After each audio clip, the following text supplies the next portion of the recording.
It was supposed to be a quiet Saturday morning, pancakes, cartoons, and a quick stop at the neighborhood fair. My 8-year-old daughter Lily had been looking forward to it all week. She'd picked out her favorite yellow sundress, the one my wife bought her for her birthday. It had little daisies embroidered on the hem and made her feel like a princess, in her words. The neighborhood, however, had one problem: the HOA, ruled by none other than Karen. Karen was the type of woman who thought her clipboard came with divine authority. Her word was law. Her opinions were the Constitution. She'd fine people for having the wrong shade of beige on their mailbox. So, naturally, she was in charge of the fair too. Strich. When we arrived, the community center was buzzing with families. Kids ran around, there were food stands and a kids' fashion show area that Karen had apparently organized. Lily wanted to join, she was shy but excited. My wife, Claire, encouraged her. "Go ahead, sweetheart, you'll do great."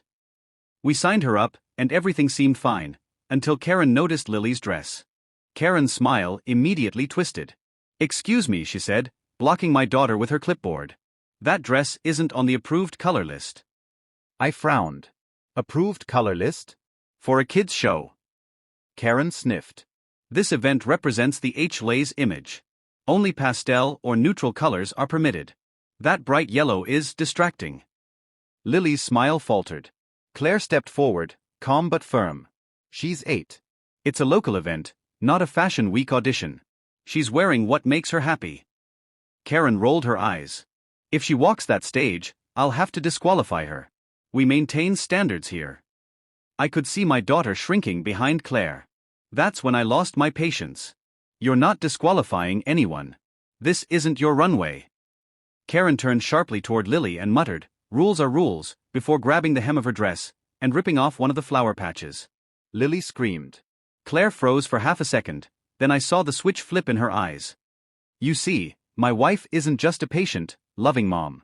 She's also the district attorney for the county. The same county Karen lived in." Claire stepped forward, voice low and deadly calm. "You just laid hands on my daughter. In public. In front of witnesses."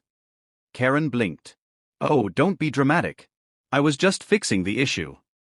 "Fixing?" Claire said, holding up the torn patch. "You just vandalized a child's clothing. That's assault on a minor." Karen laughed nervously. "You wouldn't dare." Claire held up her badge. The crowd gasped. "Try me." Within seconds, the fair went dead silent. Karen's clipboard slipped from her fingers. Parents started whispering. A few even pulled out their phones.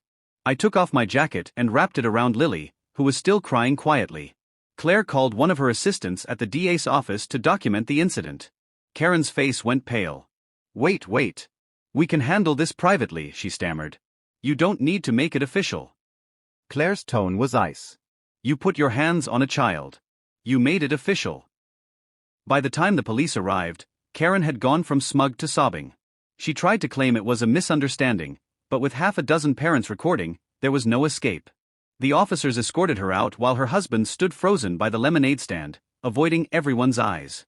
The HOA board held an emergency meeting that night. Claire didn't even have to attend, the footage was all over local social media. By the next morning, Karen was suspended as HOA president pending investigation. 2 weeks later, she was formally charged with misdemeanor assault. My wife recused herself from the case, but the DA's office made sure justice was served. Karen ended up with community service and a court-ordered anger management program. As for Lily, the community came together to give her a special moment. The following weekend, they hosted a Kids' Day event at the park. She wore her repaired yellow dress, complete with a fresh daisy patch sewn by one of the neighbors. This time, when she stepped onto the little stage, everyone clapped. And SI.